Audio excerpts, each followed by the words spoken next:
MySQLలో ఉండే compound statements ఏంటి, వాటిని ఎలా వాడతారో చూస్తాం.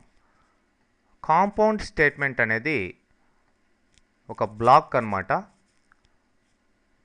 మరి ఆ బ్లాక్ లోపల నెంబర్ ఆఫ్ సబ్ బ్లాక్స్, అదేవిధంగా వేరియబుల్ డిక్లరేషన్స్, అట్లనే conditional handlers, cursors, flow constructs, loops, ఇట్లాంటివంతా కూడా ఉంటాయి.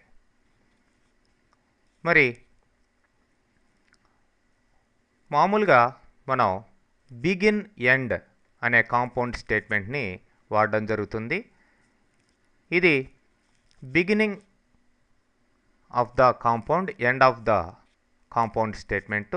వీటికి ముందర లేబుల్స్ కూడా మనం పెట్టుకోవచ్చు. ఈ బిగిన్ ఎండ్కి మధ్యలో number of statements, SQL statements మనం ప్లేస్ చేయొచ్చు. మరి ఇక్కడ లేబుల్ అనేదాన్ని చూసినట్లయితే ఈ లేబుల్ అనేది మనం ఈ యొక్క బిగిన్ ఎండ్ కాంపౌండ్ స్టేట్మెంట్కి కానీ, లేదంటే లూపు, రిపీటు, వైల్ ఈ స్టేట్మెంట్స్కి కానీ మనం ప్లేస్ చేయొచ్చు. ఈ యొక్క లేబుల్ తర్వాత సెమీకోలన్ కంపల్సరీగా ఉంటుంది. అట్లానే ఇది 16 క్యారెక్టర్స్ లాంగ్ ఉంటుంది. మరి ఇట్లా మనం ఈ యొక్క బిగిన్కి ముందర, అట్లానే ఎండ్ తర్వాత, అట్లానే లూప్కి ముందర, ఎండ్ లూప్ తర్వాత, అట్లానే రిపీట్, వైల్ వీటికన్నిటికీ కూడా లేబుల్స్ మనం పెట్టుకోవచ్చు. మనం ఈ యొక్క లేబుల్ని ప్రోగ్రామ్ కంట్రోల్ని ట్రాన్స్ఫర్ చేసేదానికి వాడతాం. మరి డిక్లేర్ అనే స్టేట్మెంట్ని మనం లోకల్ వేరియబుల్స్ డిక్లేర్ చేసేదానికి, అట్లనే కండిషన్స్ అండ్ హ్యాండ్లర్స్ డిక్లేర్ చేసేదానికి, కర్సర్స్ డిక్లేర్ చేసేదానికి వాడతాం. మరి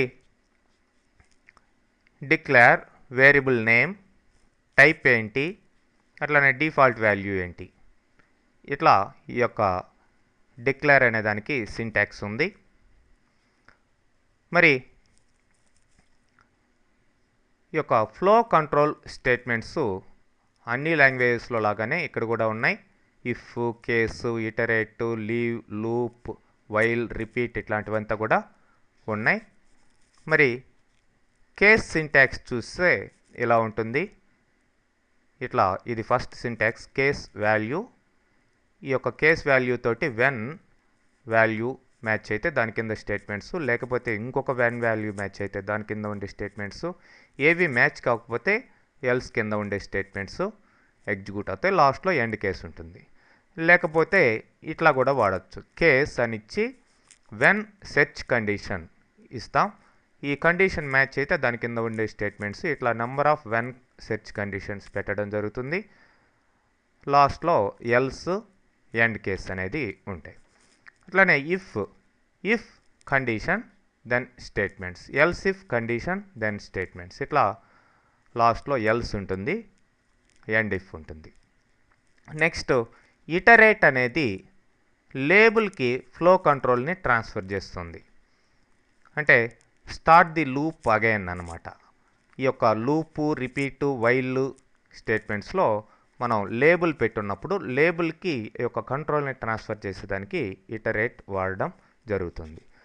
అట్లానే లీవ్ అనే స్టేట్మెంటు మనకి ఫ్లో కంట్రోల్ని ఎగ్జిట్ చేసేదానికి ఉపయోగపడుతుంది. అంటే ఈ యొక్క లూపు, రిపీటు, వైల్ వీటిని మధ్యలో క్లోజ్ చేయాలి, ఎగ్జిట్ చేయాలి అనుకుంటే లీవ్ లేబుల్ అని ఇవ్వడం జరుగుతుంది. అంటే ఇటరేట్కి ఆపోజిట్ అనమాట ఇది చెప్పాలంటే. Next loop statements list, end loop. ఈ యొక్క లూప్లో ఉండే స్టేట్మెంట్స్ రిపీటెడ్గా ఎగ్జిక్యూట్ అవుతూనే ఉంటాయి వితౌట్ ఎనీ కండిషన్. మధ్యలో మనం కావాల్సింటే ఏదో ఒక కండిషన్ పెట్టుకొని ఈ యొక్క లీవు, లేబుల్ ఇట్లాంటి దాని ద్వారా ఈ యొక్క ఎండ్ లూప్ని క్లోజ్ చేసేయచ్చు. అట్లానే రిపీట్ యొక్క సింటాక్స్ ఎలా ఉంటుంది, రిపీట్ స్టేట్మెంట్స్ లిస్ట్ అని ఇస్తాం. అంటిల్ లాస్ట్లో కండిషన్ పెడతాం. ఈ యొక్క సెర్చ్ కండిషన్ ట్రూ అయినంత వరకు ఈ యొక్క దీని కింద ఉండే స్టేట్మెంట్స్ కంటిన్యూస్గా ఎగ్జిక్యూట్ అవుతూ ఉంటాయి. అట్లనే వైల్ ఫస్ట్ కండిషన్ చెక్ చేసుకుంటుంది, తర్వాత స్టేట్మెంట్స్ ఎగ్జిక్యూట్ అవుతాయి అన్నమాట. ఈ యొక్క కండిషన్ కరెక్ట్గా ఉన్నంత వరకు దీని కింద ఉండే స్టేట్మెంట్స్ ఎగ్జిక్యూట్ అవుతూ ఉంటాయి. రిటర్న్ అనేది మనం ఈ స్టోర్డ్ ఫంక్షన్స్ ప్రొసీజర్స్ కాకుండా ఫంక్షన్స్లో వాల్యూని రిటర్న్ చేసేదానికి వాడతాం. మరి వీటి ఎగ్జాంపుల్స్ మనం చూసినట్లయితే తెలుస్తుంది.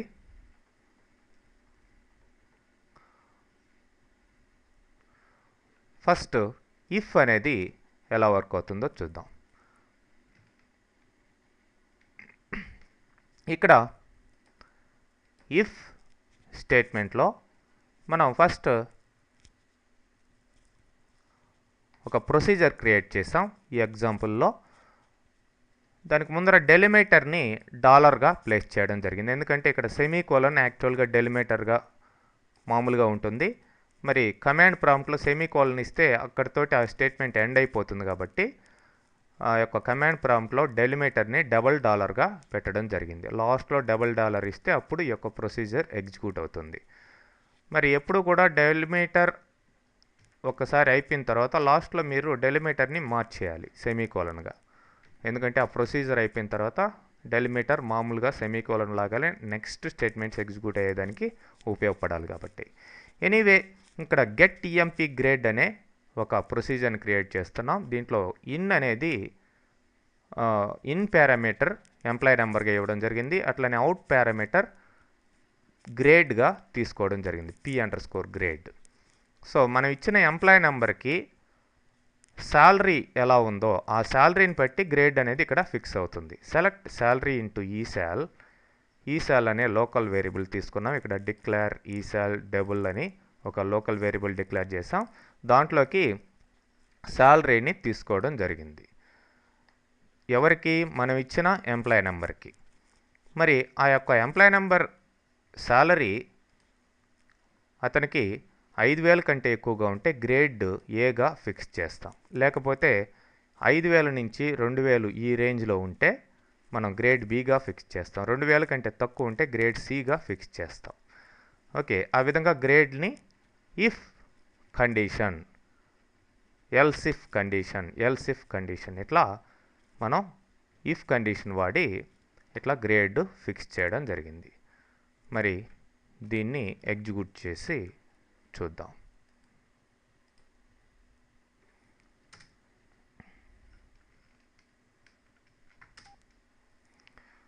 ఓకే, పైన ప్రొసీజర్ క్రియేట్ అయిపోయింది. మరి ఈ ప్రొసీజర్ని మనం ఎగ్జిక్యూట్ చేయాలి అంటే కాల్ గెట్ ఈఎంపీ గ్రేడ్ అని ఇచ్చి మనం ఎంప్లాయీ నెంబర్ 100 ఇస్తున్నాను. @something gd అనే వేరియబుల్లోకి ఆ యొక్క గ్రేడ్ని తీసుకునే విధంగా ఇచ్చాను. ఓకే, ఇప్పుడు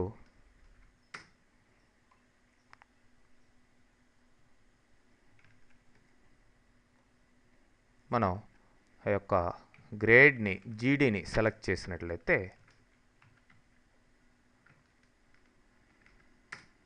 చూడండి గ్రేడ్ ఏగా రావడం జరిగింది. ఎందుకంటే మనం ఎంప్లాయీ డీటెయిల్స్ని ఒకసారి సెలెక్ట్ చేసి చూద్దాం.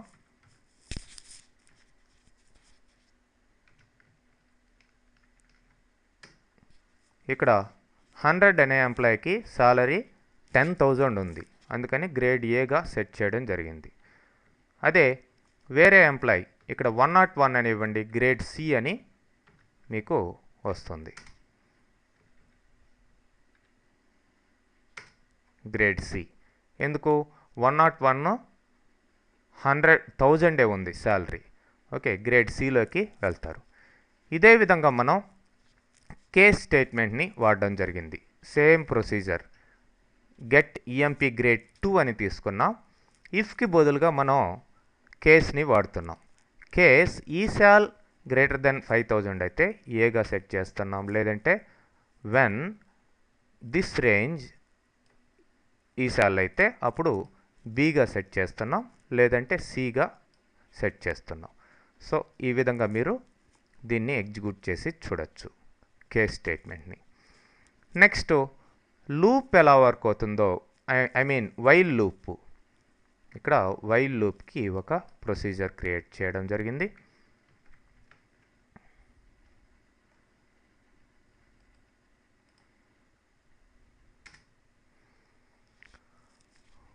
ఓకే, దీని రిజల్ట్ చూద్దాం. Call while loop PROC.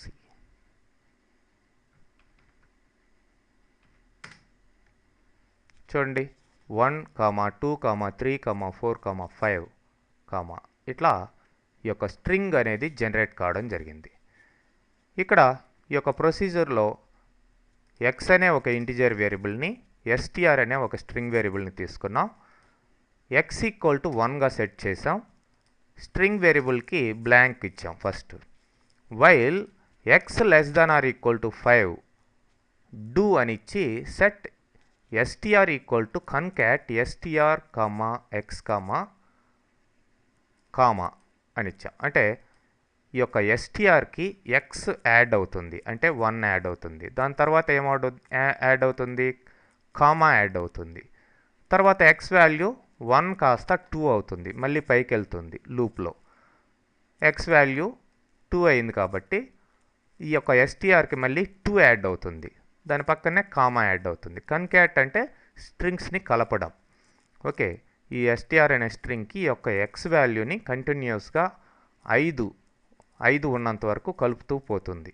అంటే ఈ యొక్క స్ట్రింగ్లో 1, 2, 3 ఇట్లా 5 దాకా యాడ్ అవుతాయి. x వాల్యూ ఎప్పుడైతే 6 అవుతుందో అప్పుడు లూప్లో నుంచి బయటకు వచ్చేస్తాం. సెలెక్ట్ str అన్నాం. సో ఆ యొక్క str వాల్యూ ప్రింట్ అవుతుంది.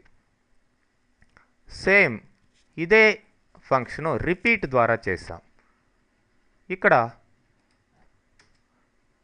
రిపీట్ ఫస్ట్ కండిషన్ లేదు, లాస్ట్లో ఉంది. Until x <= 5. ఓకే, x <= 5 వచ్చేంత వరకు పైన చూడండి. వైల్లో x <= 5, x <= 5 ఉన్నంత వరకు, అంటే x <= 5గా ఉన్నంత వరకు x వాల్యూ ఇది రిపీట్ అవుతుంది. ఇక్కడేమో x <= 5 అయితే టెర్మినేట్ అయిపోతుంది. ఓకే, అదనమాట అంటిల్కి వైల్కి డిఫరెన్స్. మొత్తానికి రిజల్ట్ అయితే సేమ్ 1, 2, 3 అట్లా 5 దాకా ప్రింట్ అవుతుంది ఇక్కడ కూడా. నెక్స్ట్ ఇక్కడ లూప్.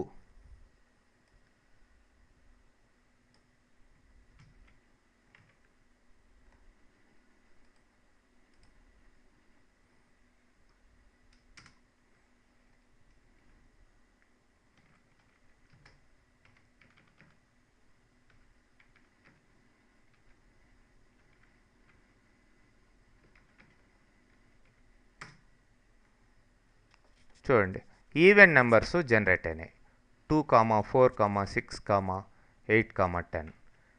ఇక్కడ లూప్ అనేది ఒక లేబుల్ కలిగి ఉంది. లూప్కు ముందర లేబుల్ పెట్టాం. సో x వాల్యూ 1 తీసుకున్నాం, స్ట్రింగ్ తీసుకున్నాం. If x <= 10 leave loop label, అంటే x వాల్యూ 10 కంటే ఎక్కువైందంటే లీవ్ అని ఇచ్చాం.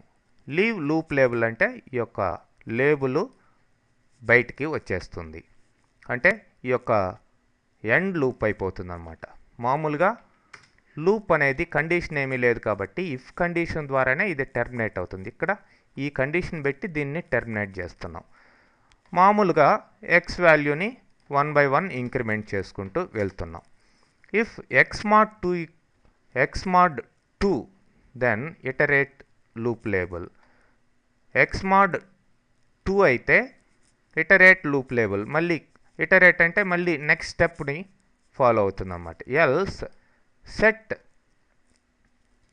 str = concat str x, అని x వాల్యూ ఈ యొక్క స్ట్రింగ్కి యాడ్ అవుతూ పోతుంది. x mod 2 ఈ యొక్క కండిషన్ ట్రూ అయితే అప్పుడు మాత్రం లేబుల్ ఇట్లా పైకి వెళ్తుంది. లేని పక్షంలో ఈ యొక్క ఎస్టీఆర్కి కన్కాటినేట్ అవుతూ వస్తుందన్నమాట. ఆ విధంగా మీకు ఇక్కడ ఇటరేట్ లీవ్ అనేటివి వర్క్ అవుతాయి. ఇటరేట్ ఏమో కంటిన్యూ చేపిస్తుంది ఈ యొక్క లూప్ని, లీవ్ ఏమో ఎగ్జిట్ చేపిచ్చేస్తుంది అనమాట. మొత్తానికి మనకి ఈ యొక్క ఈవెన్ వాల్యూస్ జనరేట్ అయ్యాయి ఇక్కడ. ఓకే, ఈ విధంగా మనం డిఫరెంట్ కంట్రోల్ స్టేట్మెంట్స్ని వాడడం జరుగుతుంది.